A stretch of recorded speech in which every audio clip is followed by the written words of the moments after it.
following is a production of DallasCowboys.com and the Dallas Cowboys Football Club. How about them Cowboys? Yeah, go Cowboys! This is the Players Lounge, broadcasting live from Dallas Cowboys World Headquarters at the Star. Now your hosts, Barry Church, Danny McCray, and Newy Scruggs. Victory Monday, everybody. Welcome inside the SWBC podcast studios here at the Star. I'm Newy Scruggs, along with the ultimate survivor. He is Danny McCray. Our other partner, Barry Church, is let's hear it. Got a very, very, very valid excuse for not being with us today. Hold on, wait. Listen, let me tell you something. Hey, Chris, CB. When our intro comes on, Barry Church is first, okay?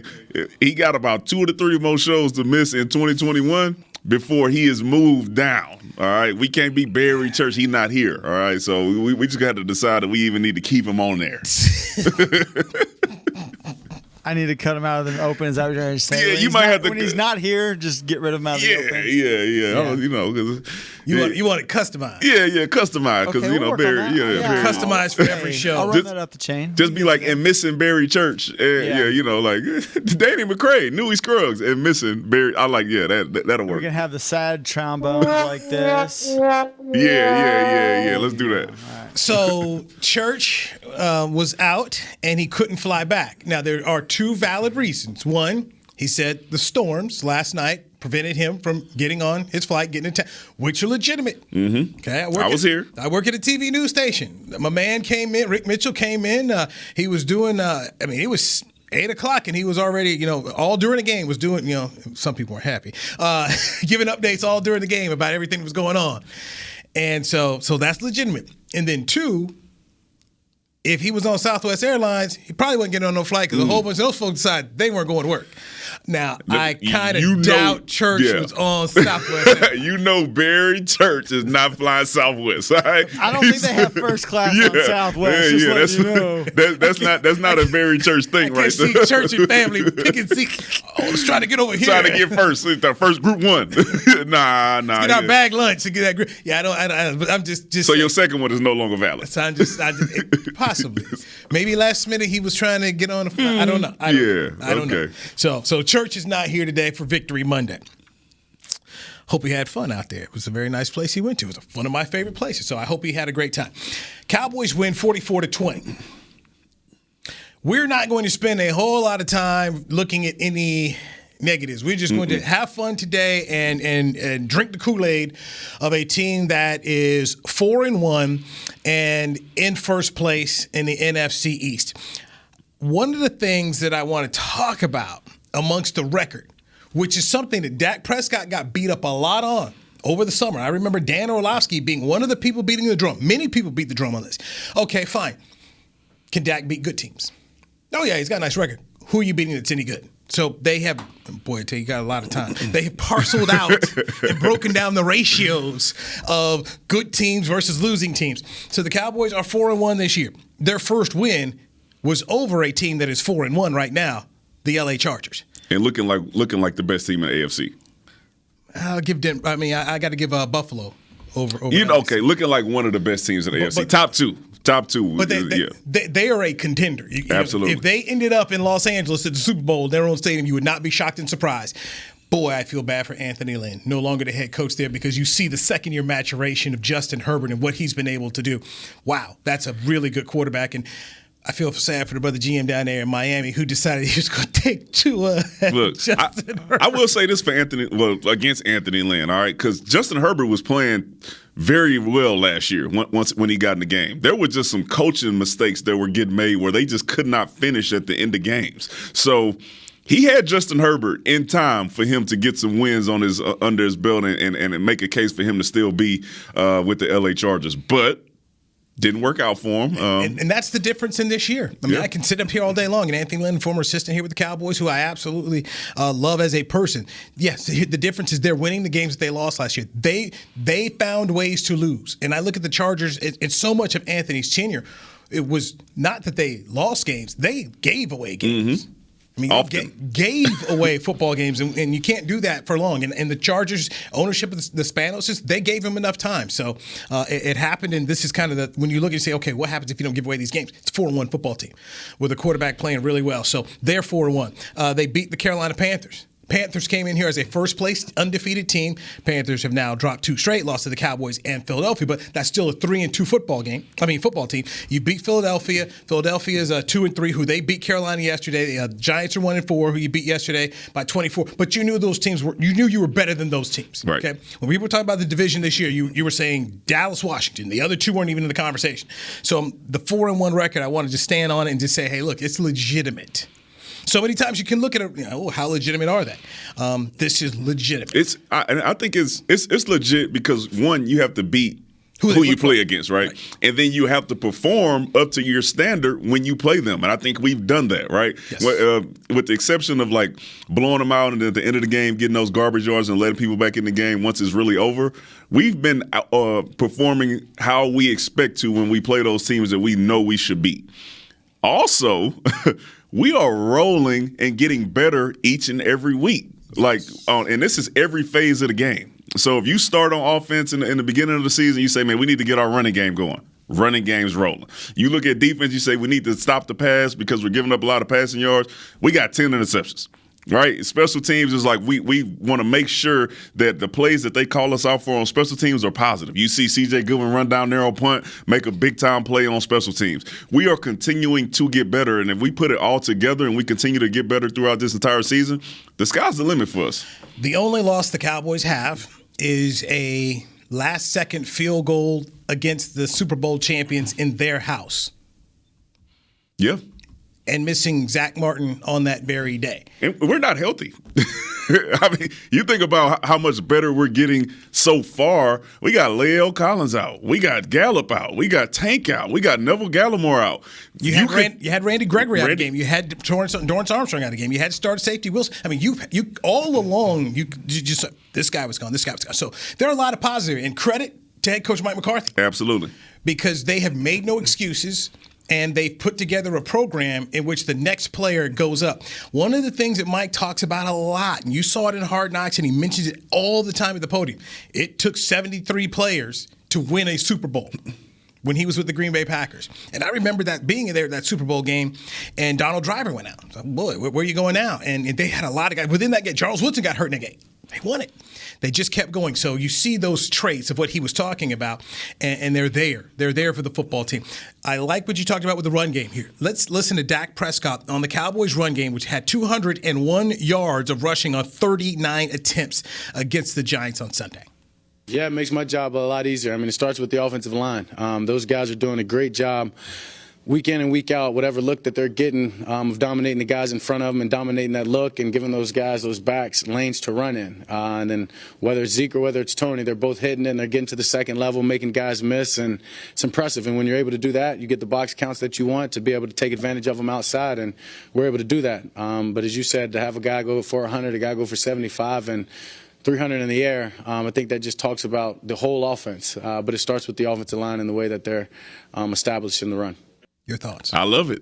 Listen, for as much criticism as Jason Garrett took when he was here, we were a running team where you started with it was up front. We want to dominate the line of scrimmage and lean on those guys on the defensive line. So when you get to the end of the game, those 2-yard runs turn into 15-yard runs and 20-yard runs. And we are back to that, right? When you watch the game, you say, look, this is how we're going to play. No matter what, no matter how many receivers we got out, no matter who we're missing, we can lean on the fact that our O-line is better than theirs. We can lean on the fact that our running backs are better than their linebackers and their secondary players. And we've done that for the last 3 weeks. And the way that we've won these games, this is the recipe for success for the rest of the season. We were worried about Kellen Moore calling runs in the first game, and he came and showed us, don't worry, y'all, I got this. I go back to something Mike McCarthy said in the offseason. We want to be a balanced football team. He said we threw the ball too much last year, and we're seeing that take place. So Ezekiel Elliott, another 100-yard game. But how about Tony Pollard? Tony Pollard, 75 yards rushing in this football game. And I just kind of was going down, looking at the list. All right, look, what did some other guys do yesterday in terms of running the football here? Miles Sanders of Philadelphia. 11 carries, 45 yards. Killing my fantasy team. I didn't take him. I knew not to take that guy. I knew not to touch any of that. Josh Jacobs, first-round draft pick of the Raiders, 15 carries, 48 yards yesterday. Joe Mixon had 10 carries for 33 yards. Samaje Perine for Cincinnati, 59 yards. Aaron Jones, 14 carries, 103 yards. Had a long of 57 on his. My man James Robinson, he had a long of 50-something, had 102, 100 and whatever. Right, and I bring this up here as I'm just kind of scrolling and looking at just some of the other box scores here from when you see Tony Pollard gets 14 carries for 75 yards, and this is backup stuff, you're the number 2, and you see Zeke with 21 carries and 110 yards, you just know that what they're doing right now is very uncommon in the league. 75 yards for more than half these teams yesterday. Tony Pollard would have been leading rusher for a whole lot of football teams yesterday. We mentioned this at the beginning of the season. If you're going to do this, you want to mirror what the Cleveland Browns did with Kareem Hunt and Nick Chubb. All right, that is a perfect recipe to see. Hey man, we gonna take it, and we don't need to take it out of Dak hands like they needed to take it out of Baker Mayfield hands. But if you're gonna have a running game like that, when you got a 1-2 punch, that is a true 1-2 punch. Kareem Hunt, Nick Chubb, Ezekiel Elliott, and Tony Pollard. Okay, thank you. Very good stuff here. So just looking at what happened yesterday, Dak Prescott, 33 attempts, 303 yards, 3 touchdowns. Baker Mayfield, 32 attempts, 305, 2 touchdowns.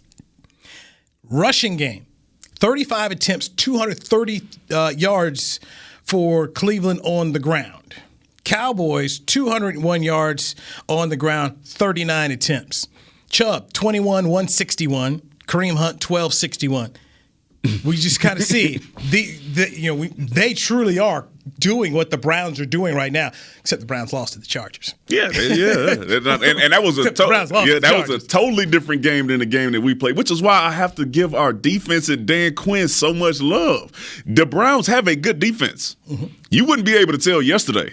Right, that was an offensive shootout. Nobody stopping the pass, nobody stopping the run. They came here and scored with 17. Yeah. We beat them 20-17.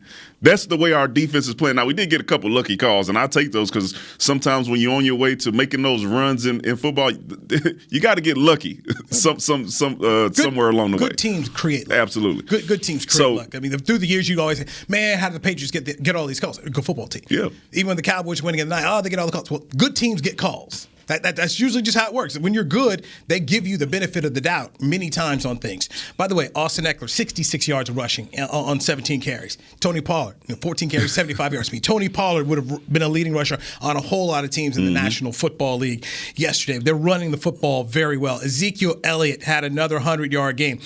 Chris Beam, please, give me the cut where Zeke praises the offensive line and what the Cowboys are doing. And, oh, by the way, this is still not the offensive line that the Cowboys have drawn up that they wanted to go have play on Sundays.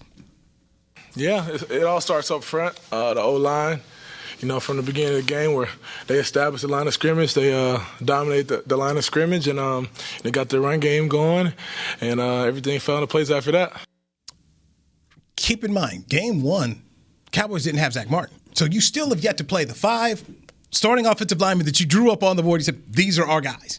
Has not happened. Terrence Steele will get another start this week at right tackle. And then Collins, well, he's seeking an injunction this week, so we'll see. But at this point in time, I'm going to assume Terrence Steele is your starting right tackle against the New England Patriots. And then Collins comes back. Terrence Steele, bravo. Okay, I want to make sure we continue to give that young man props for what he's done here and allowed the Cowboys to put together this run game and pass game. They've not missed a beat, and there was a worry that the Cowboys would not be able to be at their best with Terrence Steele out there. Do you put Zach Martin from guard over there? I mean, this guy has made all of us forget he's out there. Well, shout out to him because he is playing well. Kellen Moore is also doing a hell of a job because I remember in the past 2 years we said, hey, man, when you get these guys out here swing tackle, you're not helping them. What is going to help them the most? help. Getting your tight end and getting your run game going, right? Yes. These offensive linemen to maul guys, right? So now when you get the defense off balance, they're not able to just pin their ears back and rush you all the time. They have to play honest. Yes. The running game is helping the entire offense. When you're missing a Gallup, when you got a banged up Amari Cooper, your running game is carrying you through this 3-game win streak. So I mean, was it 4-game win streak? Sorry. So. Shout out to Kellen Moore. Shout out to Terrence Steele. Shout out to Coach McCarthy for making sure he has these guys ready to go. Is it Philbin? Shout out to Joe Philbin because, this is what makes me so excited because we have the correct coaching staff this year. Last year, we saw what bad coaching can do for you, right? It ruined our season. And I stand up one more time. It was on this very Dallas Cowboys podcast. We all spoke about if you're going to hire Dan Quinn, let him bring in his coaches. Let him bring in the people who understand what he's doing so he doesn't have to coach the coaches, which was a problem with Mike Nolan last year. Brings in his D-line coach. He brings in his DB coach. And George Edwards is one of the best coaches in the game, and you see what he's doing with the linebackers there. They brought in people who all are on the same page. Joe Witt's on the same page. They kept Al Harris. I mean, they've got a very good coaching staff, and everyone has bought in. And they're not scared to let the players play. You getting the young guys in the game. You getting guys. Listen, they literally look at the roster and say, if this guy can play, he will get in the game. And that is the ultimate respect for your players. And players love coaches that do that. If you're going to earn your right to get on the field, then we'll put you out there. That has not been the case the last 10 years. Nope. It's not been the case. Too many guys were gifted jobs because of who they were. Cowboys win 44-20. This is the Players Lounge brought to you by Hotels.com. Let's take a break. When we come back, Amari Cooper said something that some people thought, yeah, and other people said, whoa. I look at it and I say, yeah, let's discuss it next right here. Players Lounge, DallasCowboys.com radio. Honey, big news. Gary, are you okay? Oh, I'm not Gary anymore. I'm Jackie Flash. What? See, I want the latest smartphone, but the best deals are only for new customers. So to get a new customer deal, I changed my name to Jackie Flash. Okay, but the best smartphone deals at AT&T are for everyone, new and existing customers. That's huge. Then guess who's getting a deal? Is it Jackie Flash? Jackie Flash. It's not complicated. At AT&T, our best smartphone deals are for everyone. Restrictions apply. Visit att.com for details. The Cowboys way, where 16 Hall of Famers and 5 championships shows us what success looks like. Where turkey is always the second best part of Thanksgiving Day. Where we are all defined by one single thing, the star. Where we as fans know it's our job to keep the tradition going. Bank of America is proud to be the official bank of the Dallas Cowboys and to support the quest of living life the Cowboys way. Copyright 2020, Bank of America Corporation. Hey Cowboys fans, ready to spice up your next watch party? Bring Yo Quiero guacamole and be the game day hero. Yo Quiero means I want, and we know you want great, fresh-tasting, ready-to-serve guacamole for your home gating and tailgating events. Made with real avocados and the perfect blend of spices, it will be the star of any party. You can find us at your local Albertsons or Tom Thumb in the deli section.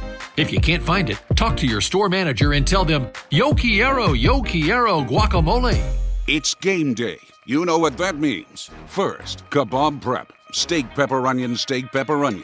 Next, a counterclockwise lap around the room. Now the lucky grease-stained jersey goes on. And lastly, the dance. You know the one.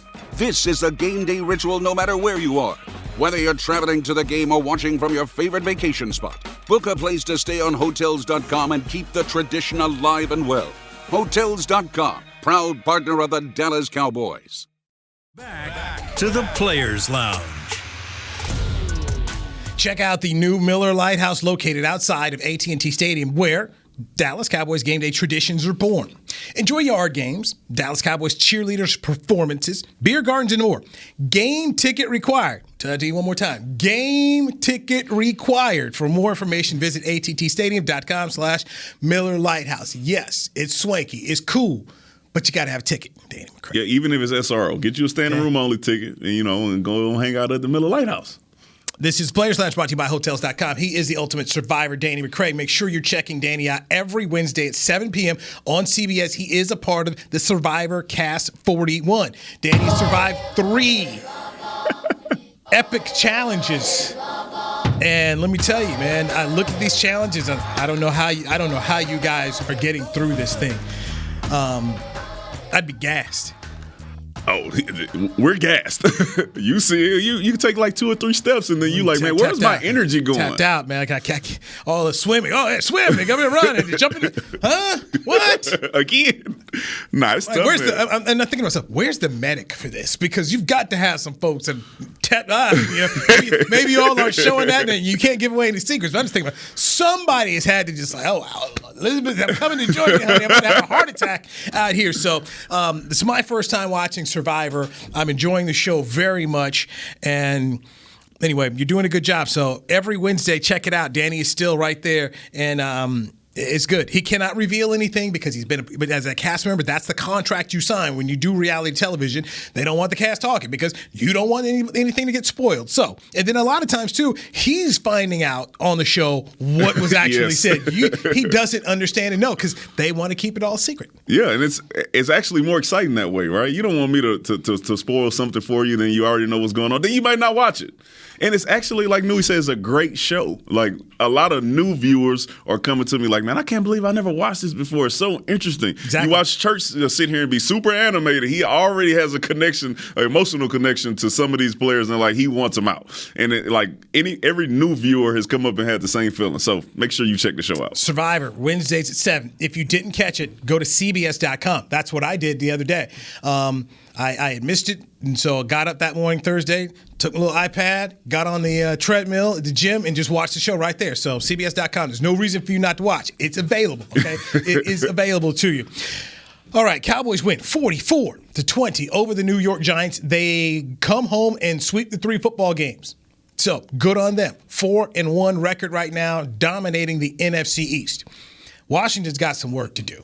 Because all this kind of talk about, well, Washington's going to win and the Cowboys not. You talk about eating the cheese.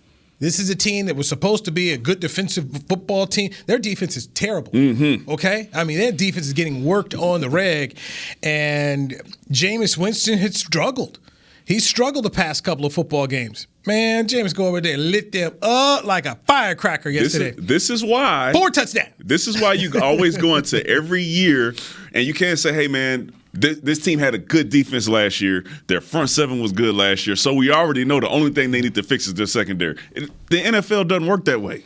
You can be as good as you want to be in one year, and the next year, if your team isn't getting better, your coaching staff isn't making sure you're not staying the same and you still got that chip on your shoulder, then you can all of a sudden slide to the bottom of the league. It happens all of the time. And then here we have the total 180 for our team. Our defense came out with a chip on their shoulder because they played horrible last year, and we are making a complete 180, especially in the turnover category. Look, man, I got to give you credit. You did say it. I didn't want to believe it, but you said it. Hey, Dan Quinn, you kept preaching on it, man. I've got to see it because I've been so disappointed in the past. But Dan Quinn has been fantastic for them. And then we're not even talking about the fact that they let go of Jalen Smith this week, and you did not miss Jalen Smith at all. Have you heard anybody say anything about Tank? He's going to be great when he gets back. But even without Tank, we've been playing really, really well. Have you mentioned Neville Gallimore? Nope. No. And these players are coming back to make us better. But we've been holding on and really elevating our game, missing those players. And we're continuing to get turnovers, continuing to get big stops, and really teams are only putting up yards and getting points when the game's out of hand and out of reach. I'm a big college basketball fan, and one of the things that I enjoyed through the years about the NCAA tournament, I tell people, is it does reward good coaching. It rewards you being able to build your team up, and then you get them towards March in your conference tournament, then you get them in the NCAA tournament, and then you can go on a run. I look at UCLA, went on a run where they got to the Final Four, and it was you just saw the team growing and getting better. This Cowboys team has the ability to grow and get better because you're going to see guys coming back to the roster. And that, to me, is if you're a Cowboy fan and you're sitting around here saying, hey, could this team be special? As Troy Aikman mentioned the word special during the broadcast for Fox. That's not crazy. In fact, listen to Amari Cooper. Cowboys started slow on offense yesterday. Uncharacteristically slow, and Dak Prescott making some early mistakes. Here's what Cooper had to say after the game about this football team. it's not about the opponent we playing. It's about like our standard. It's about like us being the best we could possibly be. Because our mindset is on a championship. To be a championship, you want to be clean. Like as an offense, our goal should be to score every drive. If you score every drive, how can you lose? And so when we fall short of that, that's when I kind of get like worried a little bit because when you're on a roll like this, it's just you start thinking about a Super Bowl. That's just the reality of it, and you start to want it more and more and more and more the closer you get, and you just start to worry about the little things more, like if we get stopped this drive, dang, what if that happens, later? And see, that's just how I be looking at it. Yeah. But we just gotta play a little bit cleaner, and I think we could. That's the only reason I'm talking like this, because I really think we could. That is Amari Cooper, Cowboys wide receiver, as the Cowboys get a 44-20 win, and he's sitting here talking about improvement. That is a mentality that you get at the University of Alabama, because Nick Saban is always talking about the process. There's a book that was written called 4th and Goal Every Day by Phil Savage, and he's been around that program forever. And that was just the kind of mentality they have, is doing it that way. John Wooden, when he coached at UCLA, if you're reading the books about him and how his mentality was about games and the way you go about winning, it's right there. And if this is now permeating in the locker room, because Dak Prescott talked about, it's nice to win, but let's move on. That's what you need to win. Too many times, Cowboy Nation has celebrated wins probably too much. It's fine on a Victory Monday for you, Danny McCray, to talk about this, Newy Scruggs to talk about this, Cowboy Nation. I like the fact that these guys are looking at themselves and saying, that wasn't our best effort. It's a good effort, but it wasn't our best effort. Well, listen, I think he said everything the correct way. Anybody who listened to that entire thing and said, oh, man, he's jumping the gun, y'all didn't hear what he said. He said the more you win and the closer you get, the more attention to detail you have to pay. The more you have to worry about the small things, the small mistakes that you are making that will stop you from getting to where you want to go. He literally listed this out. Not, hey, man, we're going to go win the Super Bowl. He said if we want to win the Super Bowl, those little things, those little mistakes that we're making, we really have to worry about them. They have to bother us enough for us to go into the next game and say, hey, we got to be better than we were last week. Totally perfect. The dude is, you're right, Nick Saban, and, unfortunately, A&M did take him down this week. But I can promise you this, they on to the next one. They are on to the next one. And you know who has that mentality? Jimbo Fisher, who was a head coach. Mm-hmm. It's something that if you do it correctly, you start to learn them. And Jimbo has won a national championship using those very techniques and the things that he had gotten from Nick Saban. He has a program. He has his team lose to Arkansas. Everybody's like, oh my God, what's wrong with A&M? You start off 0-2 in the West. And then what? Alabama comes on to the next one, guys. On to the next one. If we stop doing those little things, making those small mistakes that cause people to lose games, then we can come up and win a big one. And what do? Beat Alabama. Beat Alabama and really shut up his fan base, which was howling at him. Maybe somebody can go ahead and give some of that advice to Dan Campbell, who broke down crying at the podium. And I felt for the man. Dan Campbell, former Dallas Cowboys tight end here, always, he was a media favorite. We all like Dan. And to watch Dan break down yesterday reminded me of what I read in Bill Walsh's book called The Score Takes Care of Everything Itself. You put so much into it, and you just start to wonder, man, my goodness gracious, when do we catch a break? And the Lions with another heartbreaking 50-plus yard field goal to beat them, and they're 0-for on the season. But I like the mentality of what Amari Cooper said. It wasn't said with any arrogance. It was said with, this is how we are going about our business. And the Cowboys are a 4-1 football team. Start to look at this NFC East, the way it's shaping up right now. Just in the East, Cowboys 4-1. In the North, Green Bay 4-1. South, Tampa Bay 4-1. NFC West, Arizona 5-0, Rams 4-1, Seahawks 2-3, San Francisco 2-3 with quarterback issues, man. Russell Wilson's going to miss some time. Jimmy Garoppolo can't stay healthy there. A lot of people had the 49ers and the Seahawks in the playoffs. Some people had them win the division. I had the Niners win the division, but you just saw these two football teams that people were assuming, and you just see right now it's not going that way. I'll tell you, the great thing about that is because I'm drinking the Kool-Aid. Okay, Dan Quinn bought me my cup of Kool-Aid, my solo red cup. The best thing about the NFC West is we're probably going to be fighting with one Green Bay in the North and Arizona in the West for the number one seed, because you only get one, and you get that one bye. All right. The competition in that division when Russell Wilson returns, and we know that San Francisco is always going to play you hard, can possibly help us eliminate Arizona as the number one seed and have us going up against Green Bay. So I'm excited for what's going on over there in the West, because we know that no matter what Seattle's record is, they are still the Seattle Seahawks. When you start thinking about that in the 17-game schedule now, they've added more teams to the playoffs. That there's only going to have one bye. That's where you hate how New England couldn't close the deal. Nick Folk couldn't kick that field goal to beat Tampa Bay. You hate how the Bengals couldn't finish off the deal against the Green Bay Packers yesterday at Cincinnati. You need a little bit of help there. That you're needing some help, and you're just not getting it. And you can say, hey, Newy, Danny, you guys are going way, way ahead of what you need to be. But no, there's no reason why you shouldn't start looking at these games and start looking at the standings and thinking that this is what you need to do. Start looking right now. Jason Garrett's talking about stacking together wins. You're stacking together wins, but you're also looking at how do I get there? Like, how do I get to a point to where it matters if Arizona loses or if Green Bay loses? We continue to win these games and get better and better each week. This is our goal. Our goal is to win our division.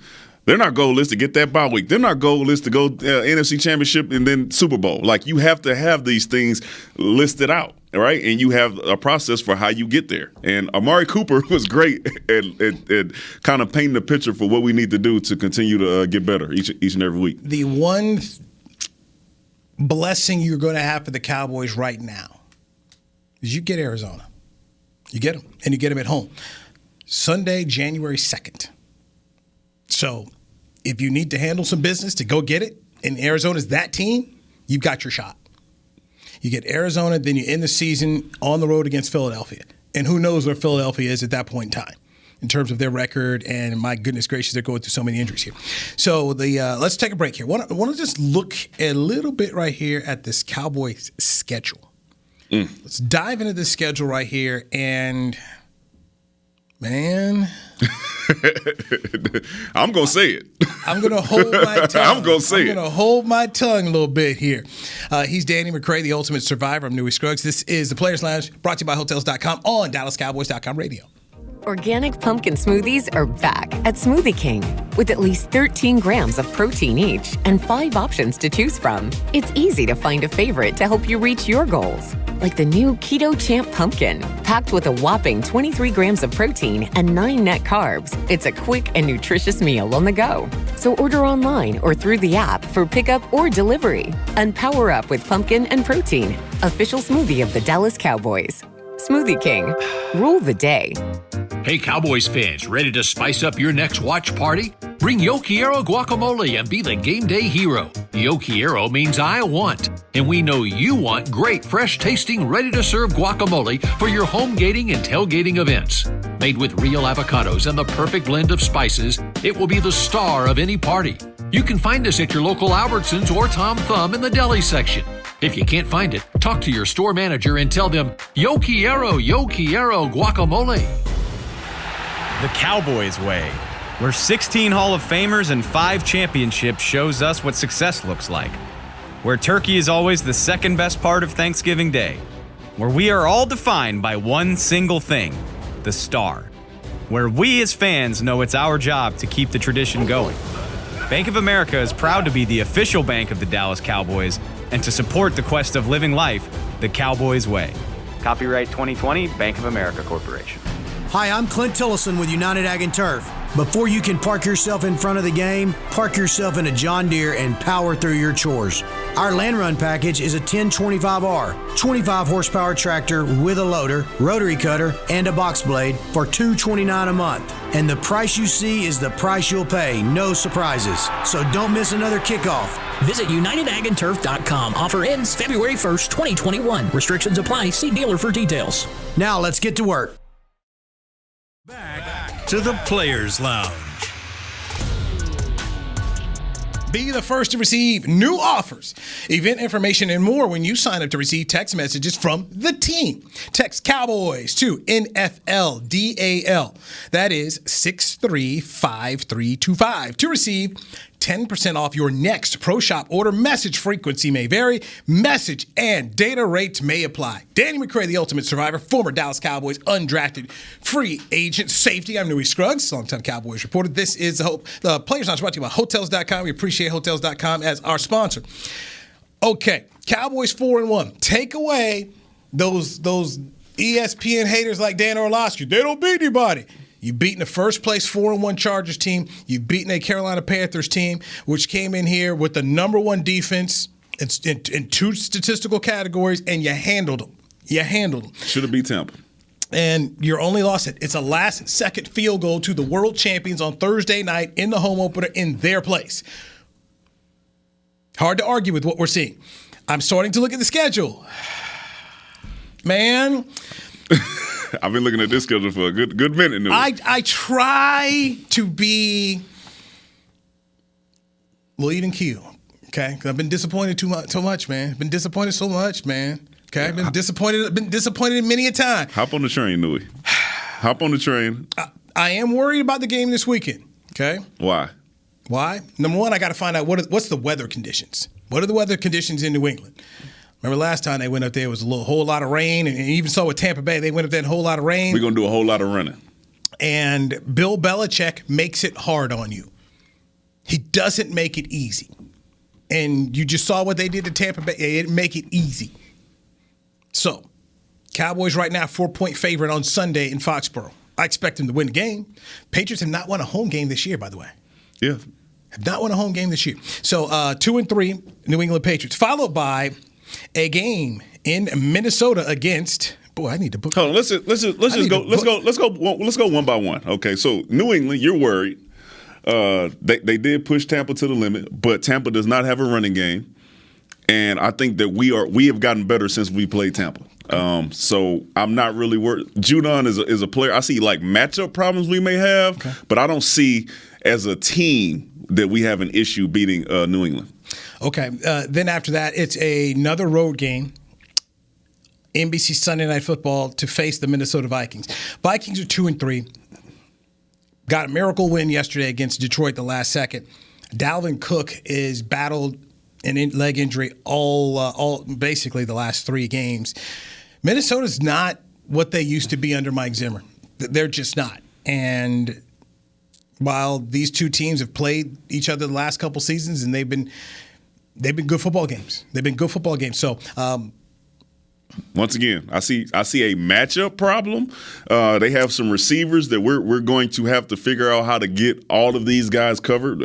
Talking about Justin Jefferson and Adam Thielen, they are still playing well, but defensively can't match up. They can't match up right now. Just looking at this, you say, man, and you're thinking for Minnesota, you should have guys back. Yeah, can't match up. We have some matchup issues. But we do not have team issues when we play those two teams that we just mentioned. So losing record, New England 2-3, Minnesota 2-3 record right now. Then you get at home the Denver Broncos, who are 3-2. Started off 3-0, beating cupcakes. Okay, they might have a losing record by the time they come to Dallas. They have lost 2 straight. They've lost 2 straight football games. Then you get Dan Quinn's Atlanta Falcons at home. Falcons are 2-3. They beat the Giants. They beat the Jets. So outside of New York, they can't find a win. So not worried. I don't even see matchup problems there. I have this little feeling the defense is not going to make sure this is a W for the coordinator and for the DB coach and for the D-line coach. Absolutely. I just got a real strange feeling. They're going to make sure that that's a dub there. Then you go to Kansas City. I'm going to that football game. Kansas City is in last place. They are 2-3. This is a team that has some identity issues. Can't stop a nosebleed. And that identity is you're just trying to rely on Patrick Mahomes to just win everything. And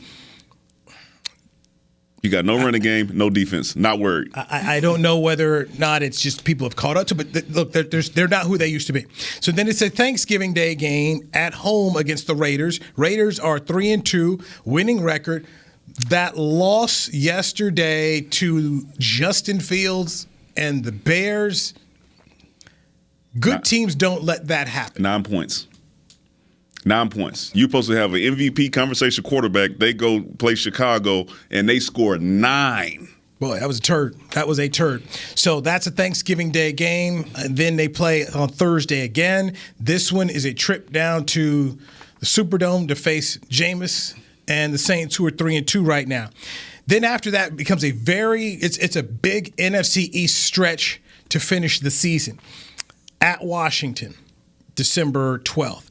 Home, I should say, at the Giants, then home against Washington. So that's pretty interesting. Get Washington in two games in 3 weeks.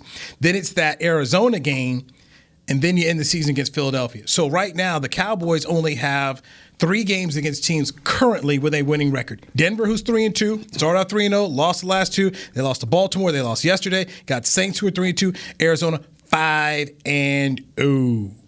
So, if I'm looking at the schedule and I'm saying, goodness, if I had to be nitpicky and think of a team that may give us a real problem besides Arizona, I mean, just because Kansas City is Kansas City, that will probably be the only one where I say, if we come out and play our best game, it's going to be a really, really good game. If they come out with their best effort.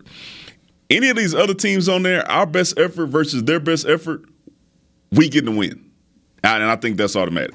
Now, yeah, of course, it doesn't always work that way, and sometimes you come out and the offense might not be playing well, defense might not be playing well. But if we come and we show up with that Amari Cooper attitude, taking care of the little things and getting better each and every week, I'm not really worried about any of these games. I think the Arizona game will be a really, really good game, too. Really good offenses, but I think our defense is better.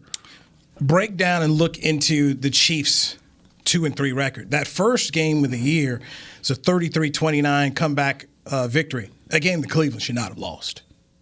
And you just look at that, and you go back there, and you go into that as the Chiefs won it, but I look at that even more so. The Browns lost Absolutely. that game. You had a big lead there. You couldn't close the show. They lose to Baltimore on a Sunday night, 36-35. They lose at home to the Chargers, 30-24. They go to Philadelphia and they beat Philly 42-30. Listen how many points they're giving up per game. You ain't said 20 nothing yet, unless they score 20. They're not stopping anyone. And what you do, listen, when you playing against us, if you can't stop us from scoring, you can't win the game. I think I've only been a part of one game where it was like, we can't stop scoring, and we lost, and that was when Peyton Manning was with Denver, and they came here. And it was just back and forth, right? The only way we stopped them was interceptions, and that's the only way that they stopped us. Yeah, and it was whoever had the ball last was winning the game. Well, the interception and triple coverage. Yeah. Then the sheriff gets the ball, just runs out the clock, kick the field goal. And Yes. So when you want to look at points, the Cleveland offense scored 29. Then the Baltimore offense scored 36. The Chargers offense scored 30. Philadelphia's offense scored 30, and then Buffalo last night had 30 points, but there was a pick 6 in there. So look, there's problems in Kansas City, and so the game that you looked at to start the season, you thought, you know what, man, it's going to be okay. It's a loss there. No, do not chalk that up to as a loss at all in this football game. Cleveland had a 22-10 lead in that football game. At halftime, 22-10, and then they just fell asleep. Yeah, you can't. You're up 29-20 in the fourth quarter with 10 minutes to go, and then you allow them to score 2 touchdown passes, a 75-yarder to Tyreek Hill, and then ended up with a 8-yard pass. 3-play drive, 15 yards, which means there had to be a turnover in there. Turnover in there somewhere. So you can't make those kind of mistakes. I think Chubb fumbled. So they're trying to run out the clock, and he fumbles the ball. They gave it away. Yeah. These are the kind of and look, yesterday, one more time for the Browns. I mean, okay, you get a shootout like that. You got this great defense. You get a shootout with the Chargers. So personally, I think they got a quarterback issue. I think Baker Mayfield is a good quarterback, not a franchise. And you have a decision to make. Are you going to write that check, or are you going to go look for something better? It depends on what's available, because there's a guy who says he wants to get out of his contract next year, and that's my man A-Rod. Look at the team around Baker Mayfield. Look at the defense they have. You add a guy like Aaron Rodgers to your team, you're automatic Super Bowl contender. Easy. So, yeah, I mean, what check am I writing? Somebody call him, ask him if he wants to come to Cleveland, if that is an option. The pitch I make to Aaron Rodgers is, hey, call LeBron. Ask him how it felt to win and how he was celebrated. That's for basketball. That's not a basketball town. They love basketball because of LeBron. But, Danny, when I worked there, they were a playoff team, and they weren't selling out playoff games. In fact, they played the Knicks in a playoff game one year, and the Cleveland Indians baseball team was playing across. This is April. So it's a regular season baseball game versus the NBA playoff game. Baseball game sold out. Well, LeBron was at the game the other day. They can ask him. Right, but I go to Aaron, you come here, you're celebrated as that guy. Even though you were a Packer forever, they will celebrate you as a Cleveland Brown who came here and did that thing that gave them their first championship since 1964. Let me tell you what you don't have to do, all right? You don't have to tell LeBron anything. LeBron is already ready to call Aaron Rodgers. As a matter of fact, they probably already sending messages back and forth. Hey, man, it'd be real good if you came down to Cleveland, and show the city some love, all right? They will remember you forever. You will be legendary. Now, I couched that with someone else who covers the league who said, I think he goes to Denver, and that John Elway will be able to go ahead and let him, hey, look, man, this is what you want to do. And I said, you're right. They do know how to win Super Bowls there. They've won 2 Super Bowls with different quarterbacks, been to 3 Super Bowls with different quarterbacks through the years. But if you win in Denver, you're just another great quarterback, Hall of Fame quarterback. Hey, you did what Peyton Manning did. You did what John Elway did. You go to Cleveland, man. And I can attest to this from working. It's a different atmosphere. He'll be loved in Denver. They may name babies after you, Cleveland. I mean, it's just a different level of winning. And Denver's great now, okay? It's one of the all-time great fan bases there. They're great. But I'm just telling you, it's even better there because they haven't won. Denver knows. Your kids have seen the championship. Anybody kids in Cleveland, you ain't got a child, ain't seen the championship. In 1964, your kids ain't seen one, okay? Hey, just stay on over there. Anyway, you already on that side. Just go on, just stay over there. Hey, man, I'll just tell them this. Just 1 year. Just give us one. Just sell out like the Rams do. We're gonna leverage everything for now. We're gonna give away all our number 1 draft picks, whatever. It don't matter, Aaron. We just want you for this year. You decide what you want to do after that. It'll be very interesting now. So if he goes there, he's got if Aaron Rodgers goes to Cleveland, he's got those State Farm commercials. Progressive gonna have to pull him at home with Baker Mayfield. I mean. You know what, Baker, man? I hope you play better. I hope you play better, bro. I want you to make your money, man. He could really change it. Boy, be a big old shift of some things around there, man. All right, Danny McCray, Newy Scruggs out of Cowboys, Victory Monday. Our guy, Chris Beam, man, we appreciate you. Big Will back there. Everybody who helps put together these podcasts. Hopefully, Church can get a flight home. Let's hope Church can get a flight home. First class. I mean, stay away from Southwest Church. Sure, he's drinking wine and coffee today, thinking about maybe coming home. But we will be back here tomorrow. All right, coordinators talk today, so let's be very interesting to kind of catch up on what they have to say. Dan Quinn, Kellen Moore, Bones Fossil. So we'll bring that to you tomorrow on what the coordinators had to say as they get ready to go to New England to face the 2-3 Patriots. That's our show. We'll catch you tomorrow. Mix Shots coming up at the bottom of the hour right here on DallasCowboys.com radio network. This has been a production of DallasCowboys.com and the Dallas Cowboys Football Club.